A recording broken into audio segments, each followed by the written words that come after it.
Aló,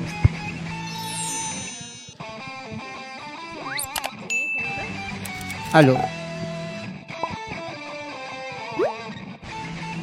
Hola.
Muy bien, bienvenidos sean todos a este segmento informativo de La MUNI Te Responde, segmento donde semana a semana pues venimos informando acerca de las principales actividades que se vienen desarrollando en la provincia. El día de hoy estamos con el arquitecto William Palomino, él es gerente de Centro Histórico y Zona Monumental. ¿Cómo está, arquitecto?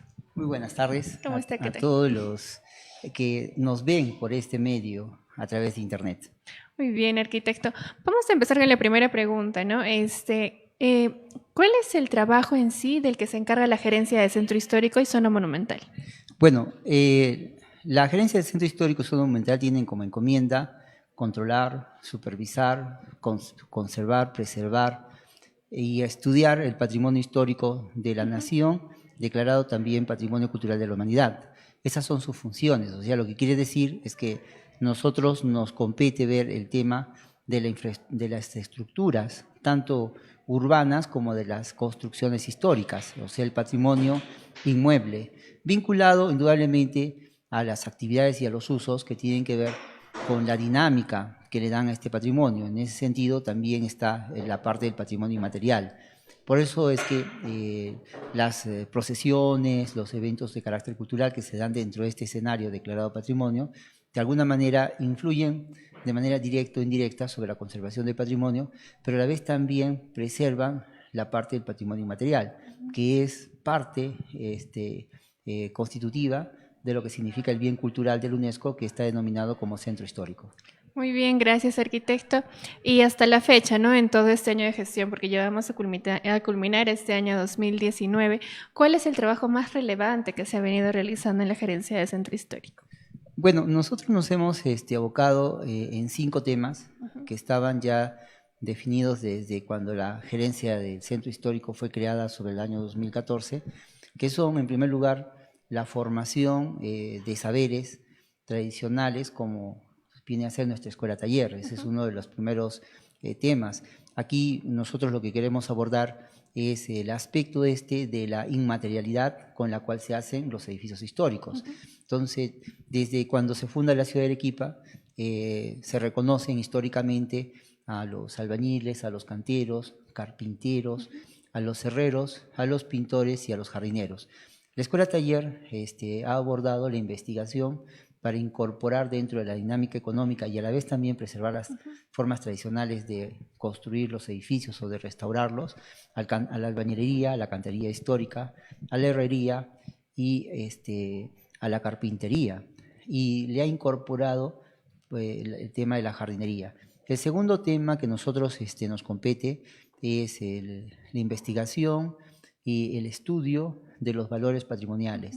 Entonces, la encomienda de la UNESCO es la confección del catálogo de patrimonio histórico-cultural. En este momento llevamos más del 75% de ese catálogo, eso es muy importante. Ya se han ido avanzando en otros años, pero este es uno de los que nos es por nosotros muy satisfactorio, y además lo mencionamos como un logro, el haber hecho casi el 50% de ese 75% que durante 18 años se ha venido trabajando. El inventario también de patrimonio arquitectónico, no solamente de los monumentos declarados, porque en Arequipa y en el centro histórico existen 301, sino de los otros edificios que tienen valor, es decir, que se parecen a los monumentos históricos, pero que no tienen declaración del Ministerio de Cultura.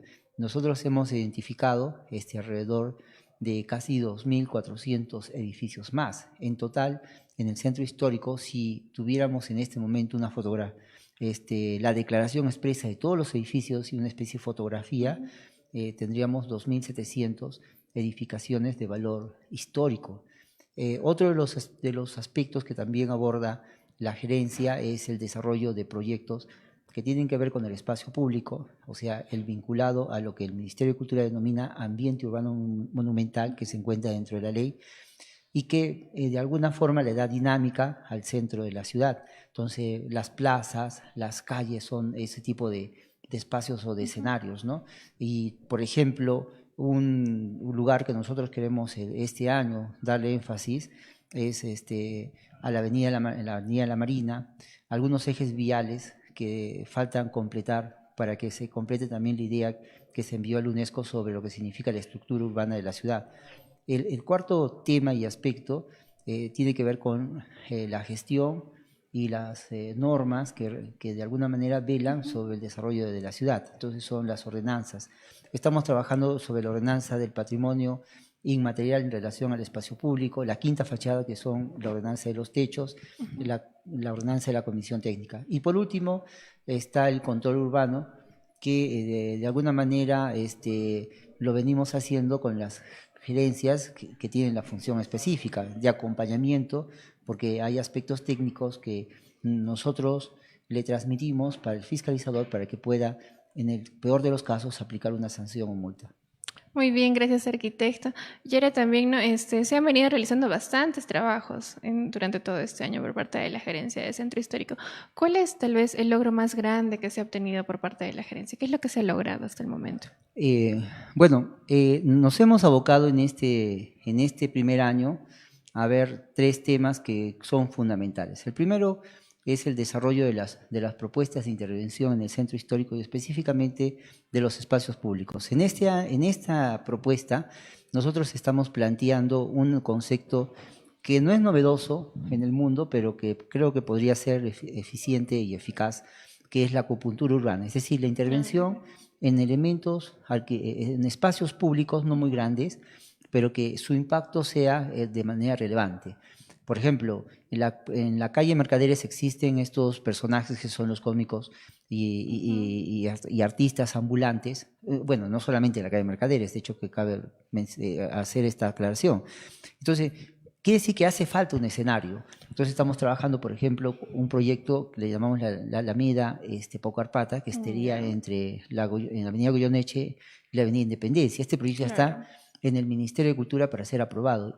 Y allí, junto al Hospital Goyeneche, se piensa ampliar la vereda, hacer un paseo, una alameda peatonal, y incorporar ahí dentro de ese paisaje estos personajes que ya no estarían pues en el centro histórico y que todos los días tenemos que lidiar con ellos. Otro tema es el uso de la Plaza de Armas, que es masivo. Hemos tenido alrededor de 180 solicitudes, de las cuales no más de 50 han sido aprobadas, porque tienen que ver de alguna manera con la cultura o buen quehacer de algunas actividades que nos dan cierta identidad. Pero no todo debe estar en la Plaza de Armas. Entonces estamos planteando 3 nuevas plazas: la Plaza Lira, la Plaza Portugal y la Plaza de Villalba. El de la Plaza Villalba estaría en la 6ª cuadra de la calle Villalba, frente al Parque Grau.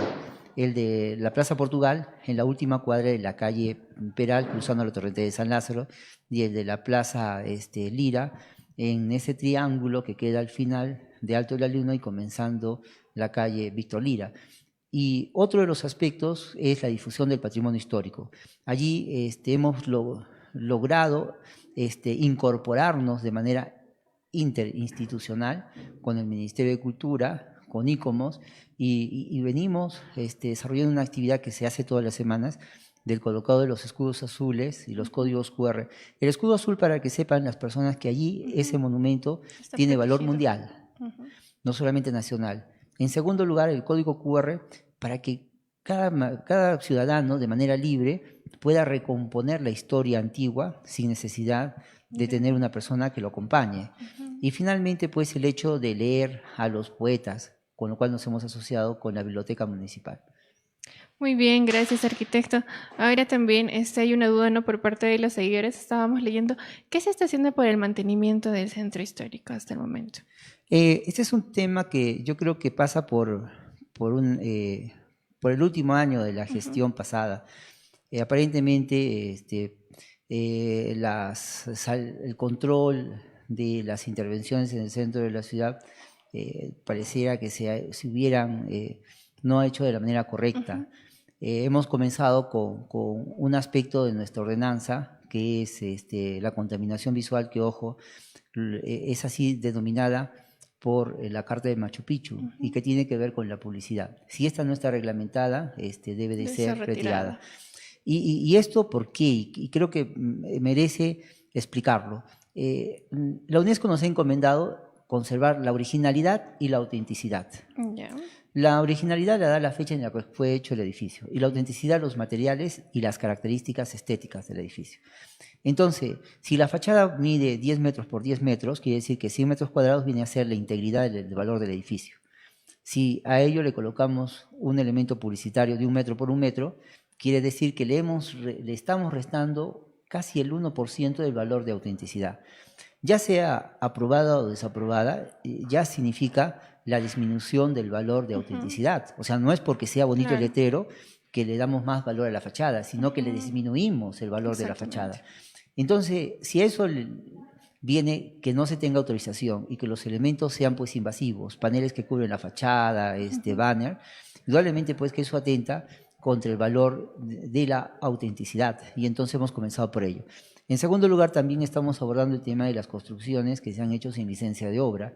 Definitivamente la gerencia del centro histórico no tiene la función de sancionar, porque eso le corresponde a la gerencia de administración tributaria, pero nosotros somos los técnicos quienes evaluamos y meditamos el grado de deterioro y de alteración. Por eso es que vamos acompañados, y es otro de los aspectos en los cuales hemos salido. Nos hemos aliado también con la gerencia de servicio ciudadano para orientar las actividades para el retiro del comercio ambulatorio. Casi un logro completo es lo que se ha hecho en la macro manzana, porque el primer día que asumimos el cargo teníamos desde vehículos mal estacionados, motos en las primeras cuadras de San Agustín, Santa Catalina, San Francisco, y con el mayor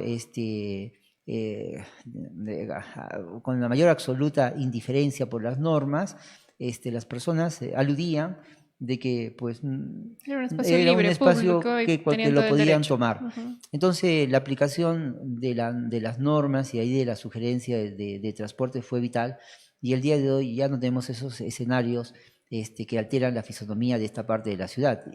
Otro de los temas que también creo que se ha abordado mucho es la regulación sobre las intervenciones, y allí somos cada día más incisivos en el tema de salir a controlar de que no se hagan o no se cometan algunas alteraciones con los monumentos.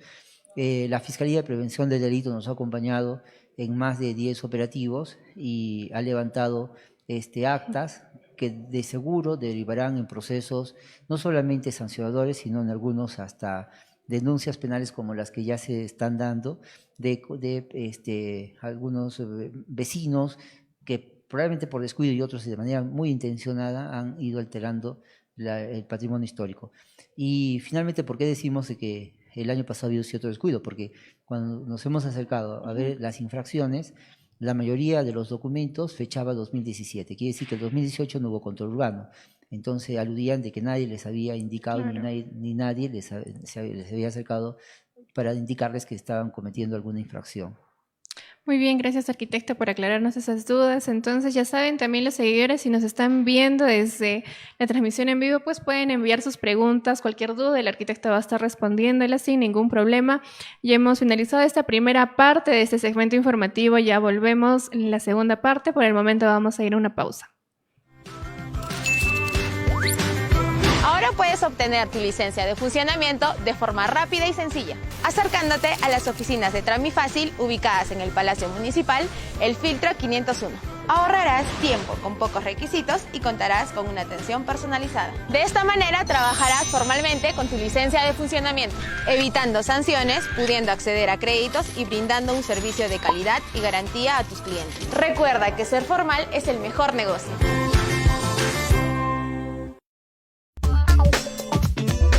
Nos encontramos en el MAC del Mall Aventura Porongoche, donde también está una de las oficinas descentralizadas de la Municipalidad Provincial de Arequipa. Vamos a conocerla.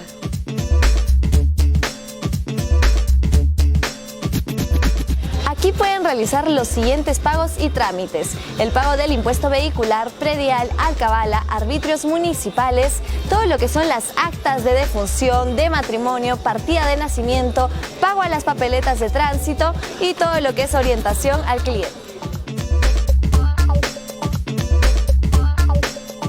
Así de rápido y fácil.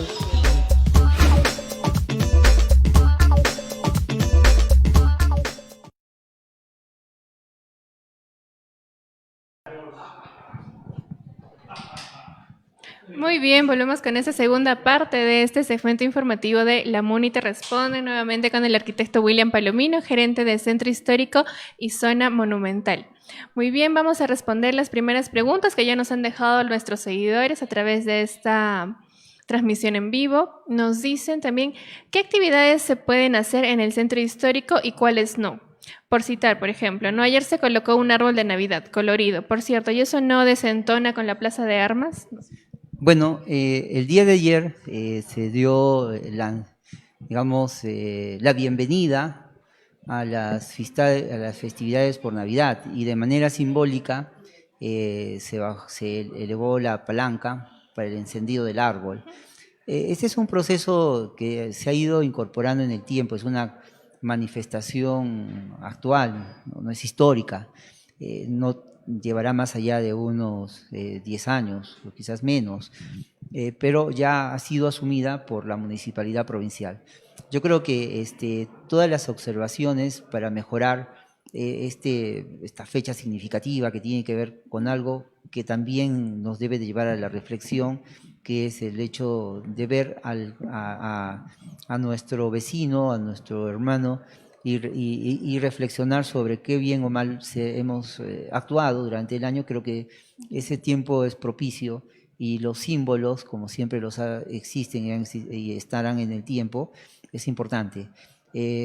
Nosotros hemos encontrado ya esta actividad, forma parte del calendario que se tiene en el centro histórico, y le hemos aprobado de esa forma. Lo mismo que el misterio o el nacimiento que está en el atrio de la Plaza de Armas, que tampoco es muy antiguo. Entonces, ambas son elementos que van connotando esta festividad. Y si hay algo que corregir, yo creo que siempre es bueno atender a esas llamadas de atención, porque nos permite de alguna forma también perfeccionar algunas manifestaciones. Por otro lado, estamos con el proyecto del uso del espacio público y el patrimonio inmaterial. Es muy probable que este año salga la ordenanza que restrinja el uso de actividades. La ordenanza 1124 de alguna manera era un avance que establecía que debía haber un análisis previo para hacer el uso del espacio público. Pero nosotros hemos evaluado y hemos descubierto que en cada actividad donde se utilizan las vías y vías que son de alguna manera vehiculares, tenemos pues problemas en el orden de la capacidad viaria, y muchas de las vías pues suelen tener digamos picos de más de 800 vehículos en hora punta, que si se van sumando otras vías, la ciudad pues se vuelve un caos y lo caótico que se muestra pues al ver una actividad. Entonces hemos detectado que existen más o menos 49 actividades históricas culturales que tienen más de 100 años. La Convención de San Salvador de 1976, del cual el Perú es Estado firmante, dice que no solamente debe declararse el patrimonio material, sino inmaterial, y sobre todo del siglo XIX y anterior al siglo XIX. Entonces, el propósito de la ordenanza es atender esta pregunta, esta necesidad de establecer un calendario en el centro histórico, de tal manera que los primeros meses de enero toda la población sepa qué va a pasar el 19 de marzo, el 2 de febrero, el 14 de agosto, y por dónde no debe de transitar porque va a tener problemas de uso del espacio público. Si bien es cierto, este año ha sido especial, hemos tenido una obra que ha estado de alguna manera regulando el espacio fundacional. Pero una de las cosas que creo que yo pienso y rescato, porque hay una pregunta de un ciudadano de cuando nos pregunta sobre el cambio climático, el informe último de la Dirección Regional de Salud es interesante, en el sentido de que en Arequipa ha disminuido la contaminación un 30%, debido al plaqueo, en primer lugar, que es un logro de esta gestión, y en segundo lugar, probablemente, a lo dificultoso que ha sido transitar por el centro de la ciudad. Al 2040, los estados europeos y algunos firmantes del Tratado de París se habían puesto de acuerdo en disminuir la contaminación un 40%. Esa es la meta. Nosotros estamos a un 10% de lograrlo. Entonces, eso nos pone pues también en un primer plano, como centro histórico, ¿no? No estoy hablando como ciudad en sí misma, a pesar de que alguno podría argumentar que el centro histórico es un fragmento de la ciudad, pero eso es el inicio de un todo. Entonces, creo que estas acciones son interesantes cuando van vinculadas también a algún tipo de normatividad que permite regular el espacio público. Entonces, teniendo menos actividades y menos atascos, menos problemas de tráfico contaminante, creo que podríamos lograr tener una ciudad saludable, no para lograr una meta, sino para que las personas que trabajan y residen también conserven su salud y la municipalidad sea partícipe de ese modelo. Muy bien, gracias arquitecto. Entonces, por aclararnos esa duda, responder también la pregunta pues de nuestra seguidora, quien pues tenía esa duda. ¿No? Ahora tenemos otra pregunta, también nos dice, es acerca de las casonas. Dice, ¿cuándo se piensa recuperar las casonas, tambos y demás que existen en el centro histórico, que se encuentran abandonadas? ¿Existe algún proyecto? ¿Se viene gestionando algo al respecto? Mire, esa pregunta no es tan difícil de contestar. La ley 24.047, que es una ley de 1983, establecía que las intervenciones del patrimonio están debidamente reguladas a través de la institución encargada por ley. ¿Quién es la institución encargada por ley en esa antigua ley? El Instituto Nacional de Cultura. En la actual ley, que es la del 28.296, recoge los mismos articulados y es el Ministerio de Cultura quien debe de actuar de manera directa. Pero no obstante hay una responsabilidad también de parte de la municipalidad, y en ese sentido nosotros hemos creado este año el modelo de inspección técnica edificatoria, siguiendo también las pautas de la UNESCO. Hemos registrado 164 edificios, les hemos determinado el nivel de degradación, ya no en términos de regular, bueno y malo, porque eso es muy relativo, sino hemos establecido categorías, tanto superficiales para determinación, por ejemplo, de algo que para muchos resulta siendo desagradable, la pátina, que es el color natural que adquieren los materiales en el tiempo. Entonces, eso, por ejemplo, tenemos inventariado. Sabemos más o menos incluso en área cuánto de alteración con respecto a al cambio de color tienen las fachadas. Y así sucesivamente con grietas, fisuras, pérdida de elementos. Hemos identificado alrededor de más de 20 tipos de enfermedades, daños o patologías. Eso nos permite cuantificar y ver cómo se puede intervenir el patrimonio histórico y dar las recomendaciones a los propietarios para que hagan sus intervenciones de manera oportuna. Y en el caso de los edificios abandonados, hemos hecho ya su registro, estamos notificando a los propietarios, de hecho que lo hemos hecho, por ejemplo, con el antiguo seminario San Jerónimo, y si fuera el caso, pues, y esta edificación al siguiente año, en vez de ser intervenida y mejorada, se observa que no es así, sino que sigue ese nivel de olvido, reportaremos al Ministerio de Cultura para que pueda él, con su potestad y facultades, iniciar el proceso de expropiación en bien de la preservación de un edificio de alto valor cultural.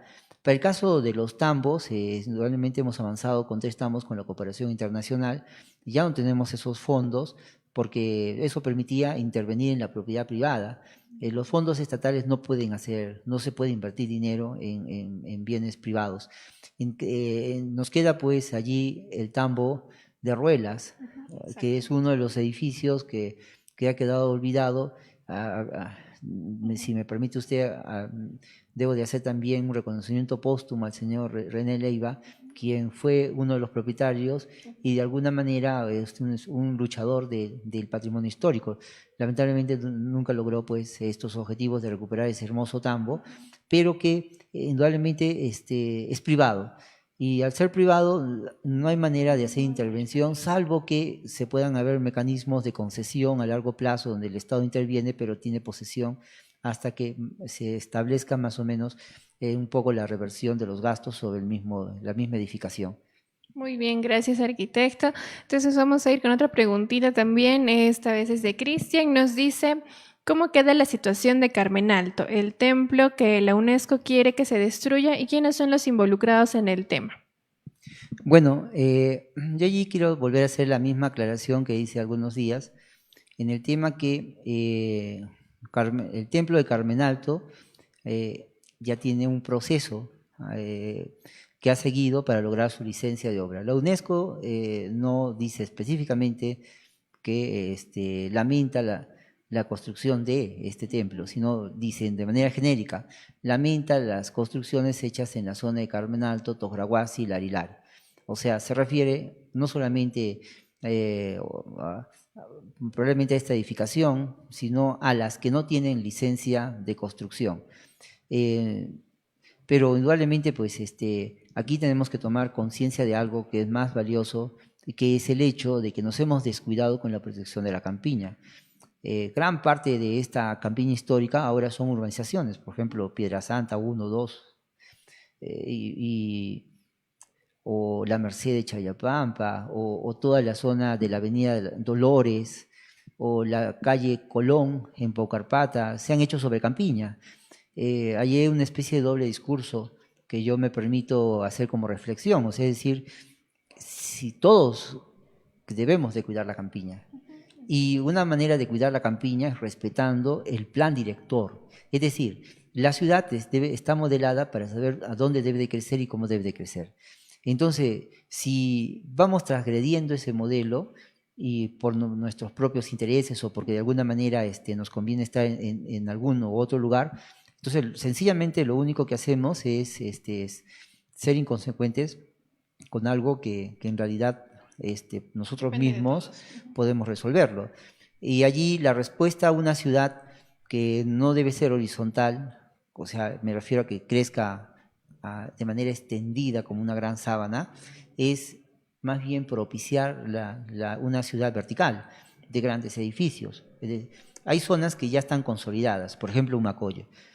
Cabe allí pensar, Humacoyo debe ser de 5 pisos o de pronto quizás el concepto hay que cambiarlo y hacer edificios de más de 10 o 15 pisos, 20 pisos. 20 pisos en el mundo ya no es tecnología, o sea, esa tecnología es de hace 100 años. El edificio más alto hecho en el año de 1890 era de 20 pisos. Entonces, estamos ahora en el 2020, más o menos alrededor de 140, 120 años, o 140 años, 130 años. Entonces, pensar ahora en construir un edificio de 20 pisos ya no significa un problema. Entonces, creo que las políticas deberían ir orientadas más bien a la densificación y con eso dar respuesta pues, a estos problemas que se suscitan cuando la presión inmobiliaria lo que quiere es seguir las tendencias de la población, que es vivir en unidades de vivienda independientes y no en conjuntos habitacionales o edificios.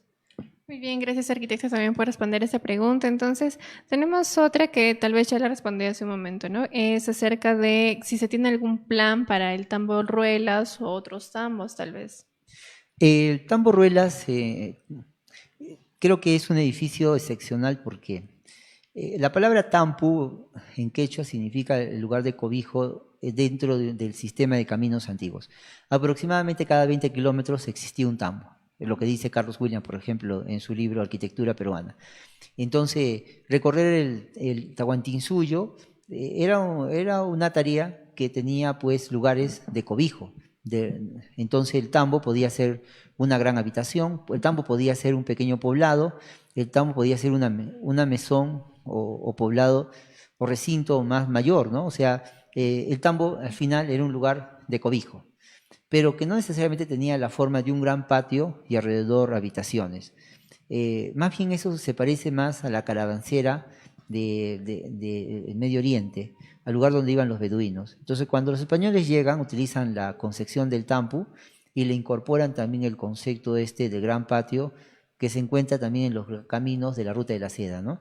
Entonces, se hace un modelo novedoso.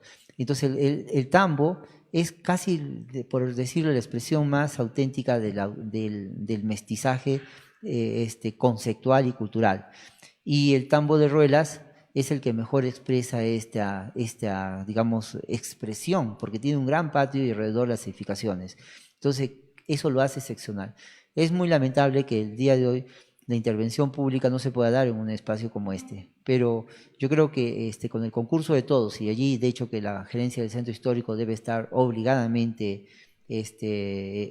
digamos, formando parte de este colectivo, el de buscar formas para recuperar o financiar este hermoso edificio, que sigo insistiendo, es una, digamos, expresión auténtica de un modelo donde se han conjugado dos elementos significativos. Y finalmente, de hecho que esta calle donde se encuentra, que es la Beaterio y la Recoleta, formó parte de un antiguo camino que iba hacia el Cusco. Por no mencionar, por ejemplo, que hacia la altura, detrás del estadio de Sachaca, comienza este camino que va incluso hasta la costa, ¿no?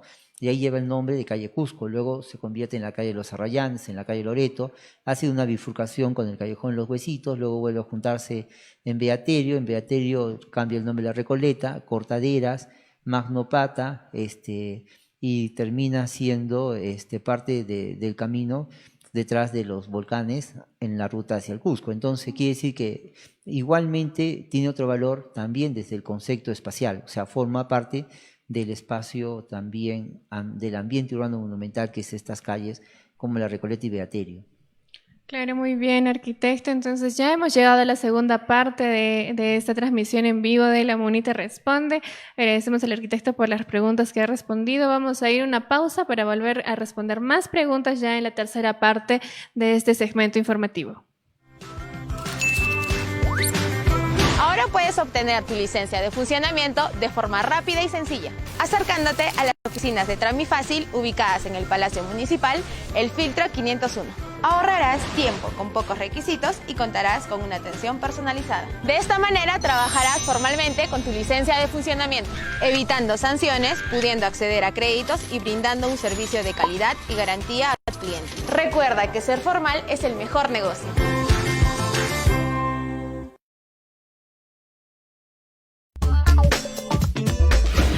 encontramos en el MAC del Mall Aventura Porongoche, donde también está una de las oficinas descentralizadas de la Municipalidad Provincial de Arequipa. Vamos a conocerla.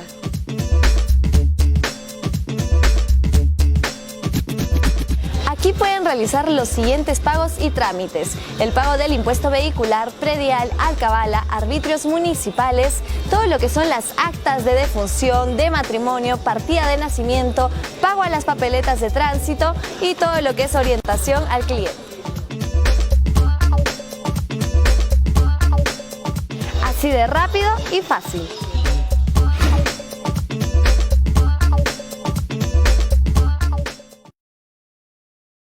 Bien, volvemos nuevamente ya con esta tercera parte del segmento informativo de La Muni Te Responde, nuevamente con el arquitecto William Palomino. Vamos a seguir respondiendo las preguntas que han ido dejando a lo largo de esa transmisión en vivo. Había una pregunta, ¿no?, que nos decía Ronald: ¿qué es lo que comprende o qué zonas, hasta qué zonas se comprende lo que es el centro histórico?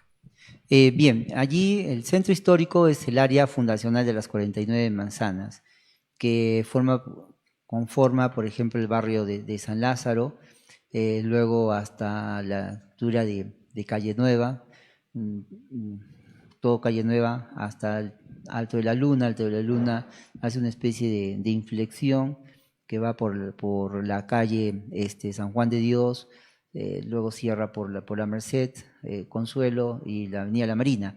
Esa es la declaración de centro histórico según la UNESCO, como fue presentado y aprobado en la ciudad de Cairns, en Australia, en el año 2000. Pero la zona de protección cultural es mayor. Está dada por la Resolución Suprema 2900-72-ED del 28 de diciembre de 1972, o sea, quiere decir que tiene ya más o menos 47 años. Entonces, esta comprende más bien la Avenida La Marina, Juan de la Torre, la calle Peral, la avenida Ayacucho, San Pedro, Manuel Muñoz Nájar, la avenida Goyoneche, la avenida Jorge Chávez, y cierra la poligonal con la avenida Salaverry hasta la avenida La Marina.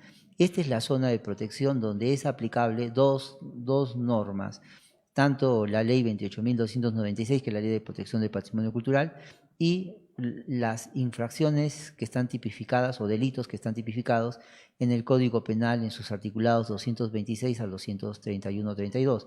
Entonces, allí no se pueden hacer intervenciones si no tienen primero la opinión favorable del Ministerio de Cultura, luego en algunos casos de la gerencia del centro histórico, y también finalmente si son obras, licencias de construcción o en el caso de actividades económicas, licencia de funcionamiento.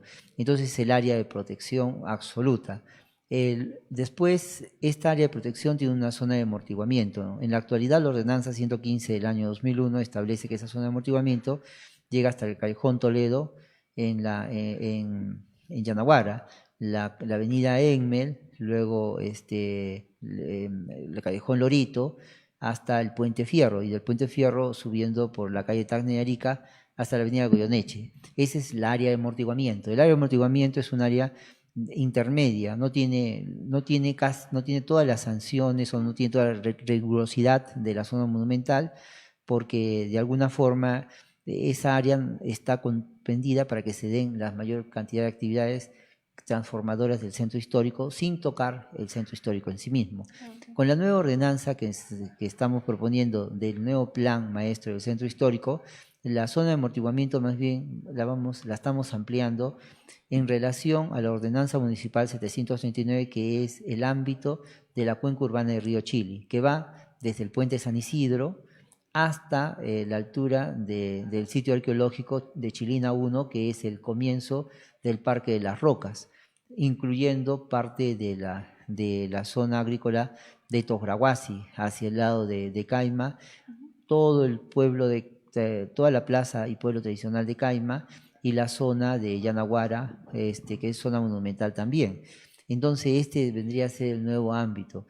Y dentro de ese ámbito, de la zona de amortiguamiento, se han establecido algunos principios que tienden a velar por la conservación de los elementos de valor histórico-cultural.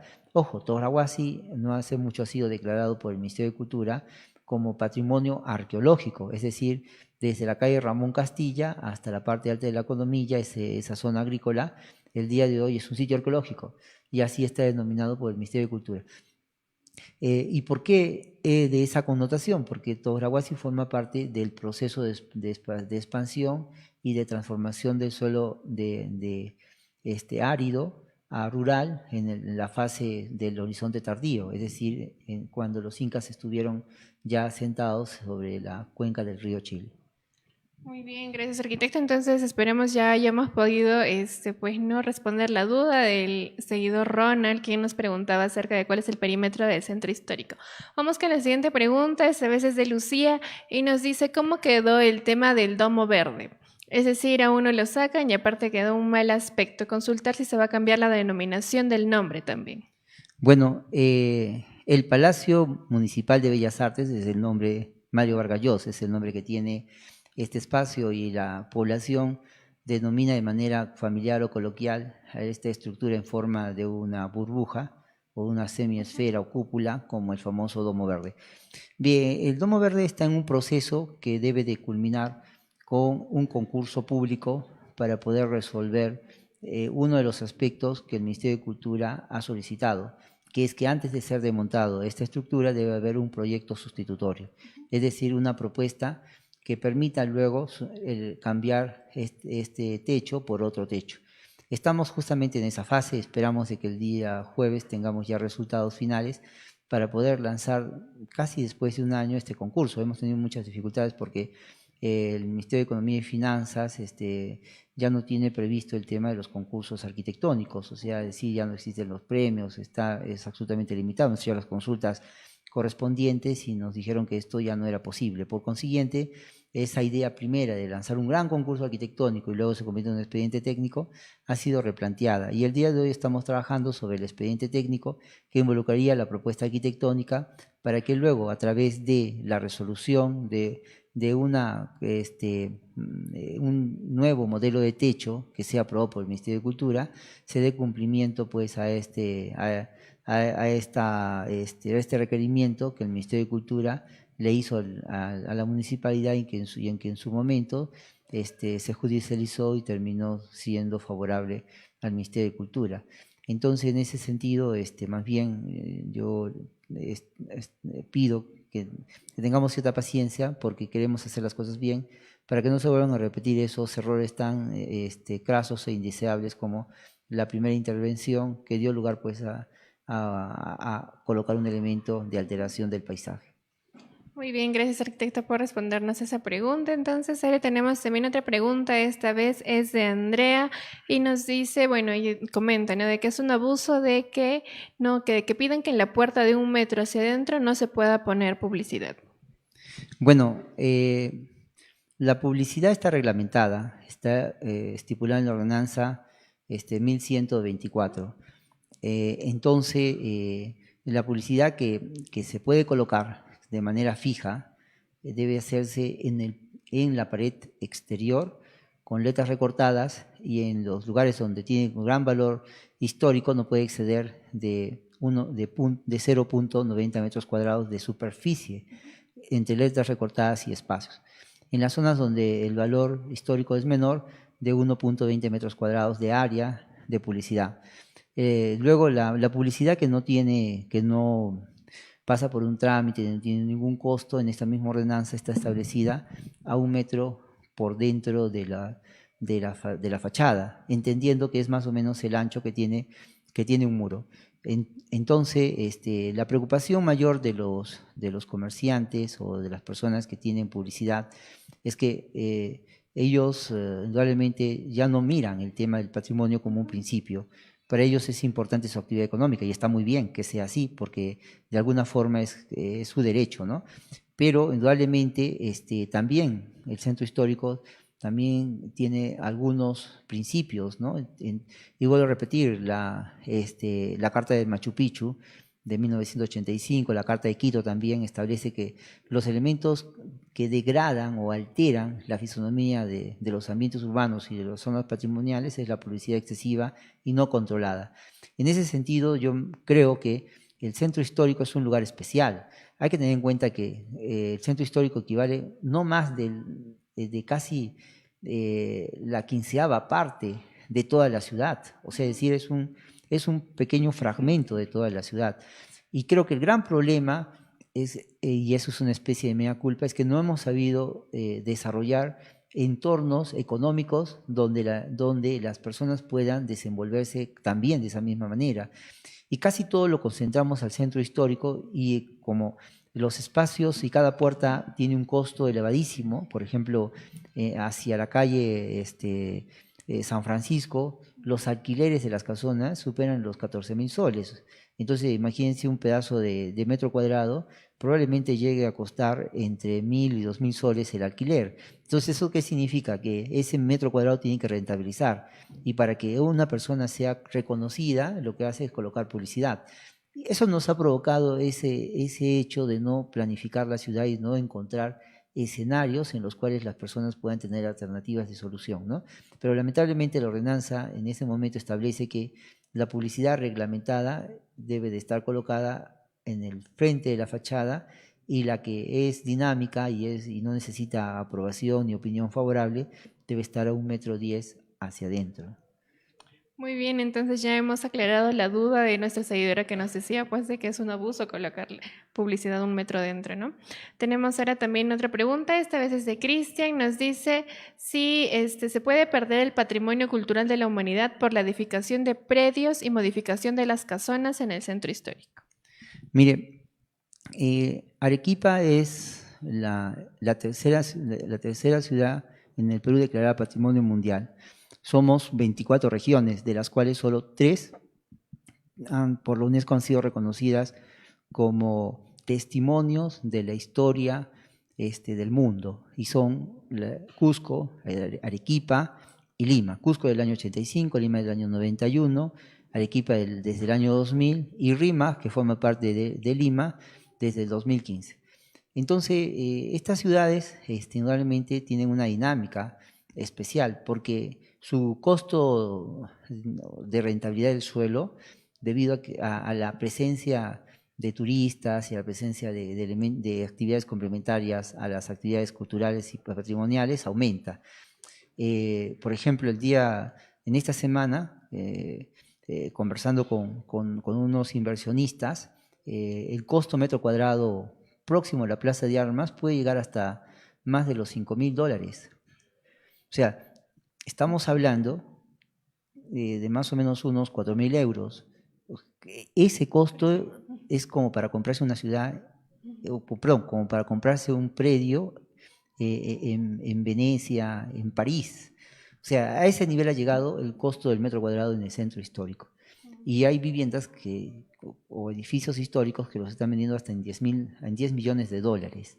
O sea, si usted y los que me escuchan reflexionan, entonces quiere decir que lo que se ha suscitado en el centro histórico tiene que ver con esa particularidad que tiene estos lugares de generar pues dinámica económica.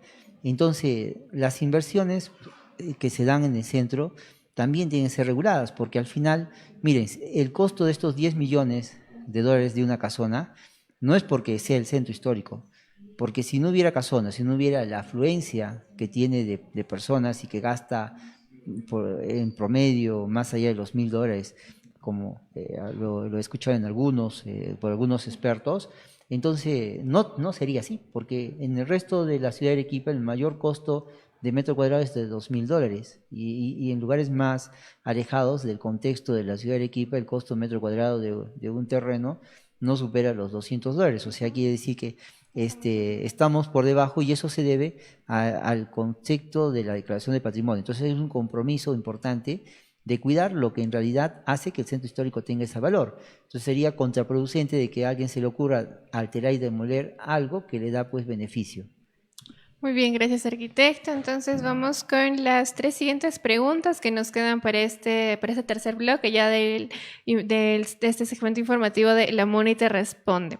Muy bien, vamos con la siguiente pregunta y nos dice: ¿cómo es que la municipalidad en anteriores años pues recuperó el barrio de San Lázaro? Bien, como les mencionaba, la municipalidad no puede intervenir sobre el espacio privado, pero sí sobre el público. Entonces, en la gestión de del doctor Yamel y también del señor Balbuena, se hicieron intervenciones también en espacios públicos. San Lázaro es un ejemplo de ello, ¿no? Pero no se intervino sobre las edificaciones privadas. Este año estamos terminando otra intervención en espacio público, no nos olvidemos. Es la calle Jerusalén San Juan de Dios, que tiene 1.7 kilómetros de largo, es decir, 17 manzanas aproximadamente, ¿no? Entonces, este es un espacio público, y ese espacio público se está recuperando en este momento, y para el próximo año esperamos desarrollar una serie de proyectos de recuperación de espacios públicos. Entonces, no es que no se esté haciendo, sino que se está elaborando. Y hay que tener en cuenta que en el caso de esta vía, no solamente se está poniendo en valor un eje cultural, sino que también nos estamos introduciendo a recuperar la zona sur del centro histórico. Por años, la mayoría de las intervenciones ha sido hacia la parte noroeste del centro histórico, es decir, de Santa Catalina hacia el Puente Grau. Pero aquí, con la gestión del doctor Omar Candia, nos hemos atrevido a introducirnos dentro de un sector que ha sido olvidado por años, ¿no? Entonces, probablemente quizás ese olvido, esa manera de entender que eso pareciera que estuviera fuera del centro histórico, ha hecho que las personas tuvieran cierta resistencia, ¿no? Y tuvieran cierta resistencia es indudable porque allí hay muchas zonas que incumplen actualmente la normatividad. La norma de construcciones desde el año 60 dice que por cada 50 metros cuadrados de área de construcción tiene que haber un estacionamiento. En las más de 5 hectáreas de zonas comerciales, ninguna tiene estacionamiento. Y entonces, ¿qué significa eso? Significa pues que tienen que haber problemas, porque si la ciudad ha sido modelada y esa modelación implica requisitos obligatorios, entonces por alguna razón, y la razón es que el día de hoy muchas personas creen que la calle es su patio de maniobras, que es lo más falso, y que la calle es su zona de estacionamiento, que es lo más digamos en términos conceptuales, lo más absurdo, porque los edificios deben tener su patio de maniobras y su zona de estacionamiento. Entonces, después de más de 30 años, cuando se dio la ordenanza sobre comercio no convencional, el día de hoy estamos pagando la factura de una manera que no debió haberse dado en su momento, o por lo menos haberse regulado en el tiempo.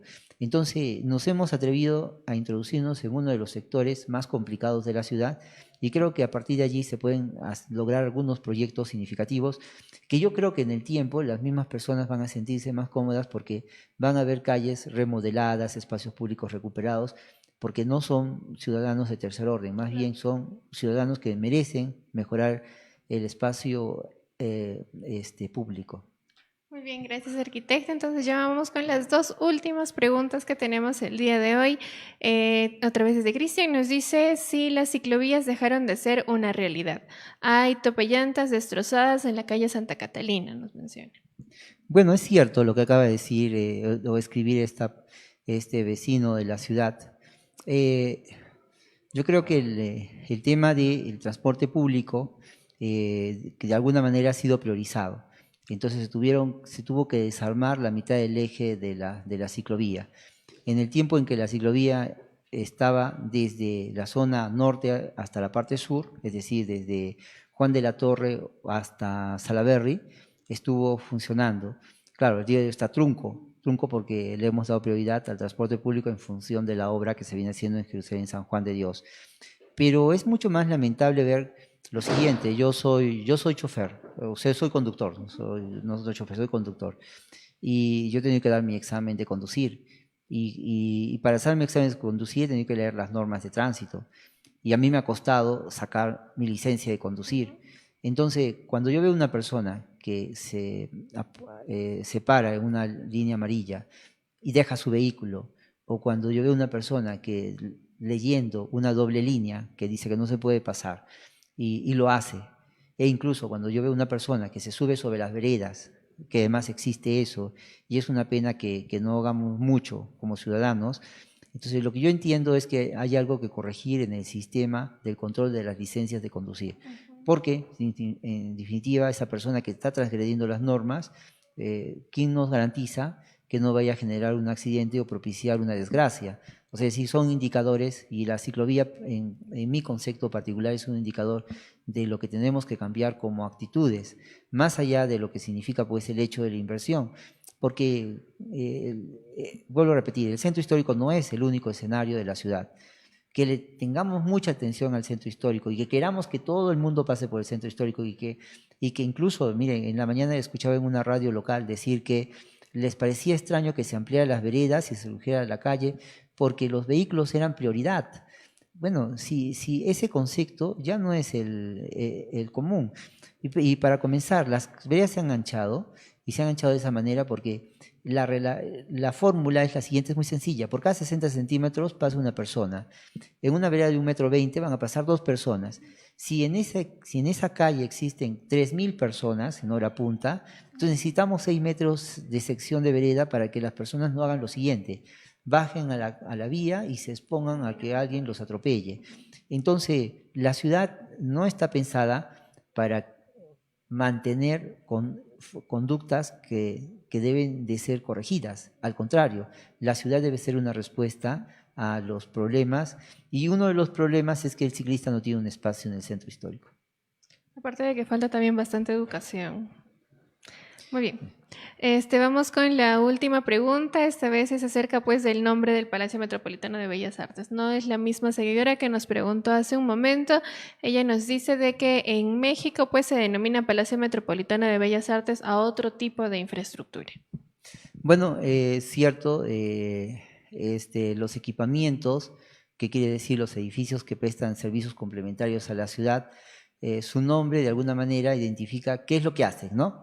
Entonces, la definición de Palacio Metropolitano de Bellas Artes Mario Vargas Llosa debería de contener pues una cantidad de actividades de carácter cultural vinculadas a las bellas artes, ¿no? Como el teatro, como la ópera, espacios para recitales, zonas de exposición de pinturas, etcétera, etcétera, ¿no?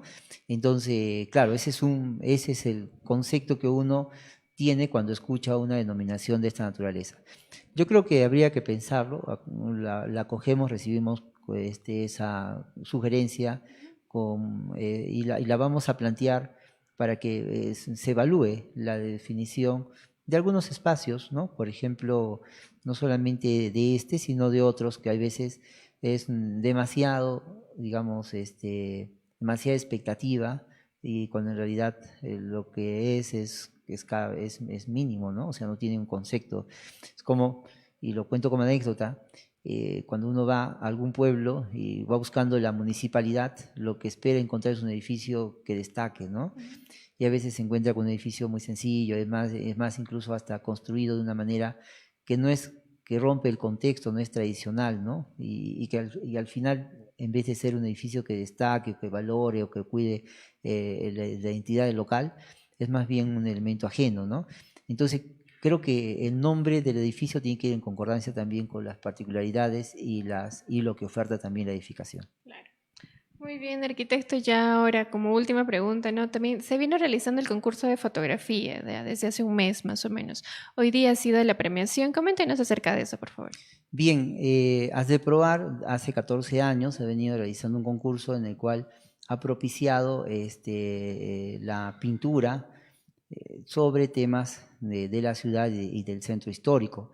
Y este año nos hemos querido también vincular a esta actividad a través del primer concurso organizado por la gerencia del centro histórico sobre fotografía. La fotografía es una herramienta importante porque de alguna manera registra el tiempo, ¿no? El objetivo de este concurso era que se impliquen los familiares, los niños, para ver el edificio o el elemento significativo de su localidad, no el centro histórico, ¿ya? Entonces ese concurso iba vinculado a ello. Pero luego, más allá, vimos de que podía ser más ambicioso, porque, miren, podríamos registrar el año 2019 fotográficamente, y eso debería estar en un archivo. De acá al Bicentenario, volver a fotografiar la misma ciudad y ver cuánto ha cambiado. Y al 2040, ¿usted se imagina qué significaría volver a registrar lo mismo? Entonces, creo yo que al final eso significa una manera de registrar la historia a través de las imágenes, que muchas veces nos pueden contar mejor sobre los contextos y expresar de alguna manera mucho más fidedigna lo que significa el pensamiento y la identidad local sobre el territorio. Muy bien, gracias arquitecta por su tiempo, también por haber respondido a todas las preguntas. Ya hemos llegado a la parte final de este segmento informativo de La MUNI Te Responde. Agradecemos la presencia del arquitecto William Palomino, quien nos ha aclarado todas las dudas pues, acerca de las actividades que se desarrollan en el centro histórico. Nosotros nos vemos la siguiente semana, o bueno, el jueves, con más información de la Municipalidad Provincial de Arequipa. Bueno, buenas tardes.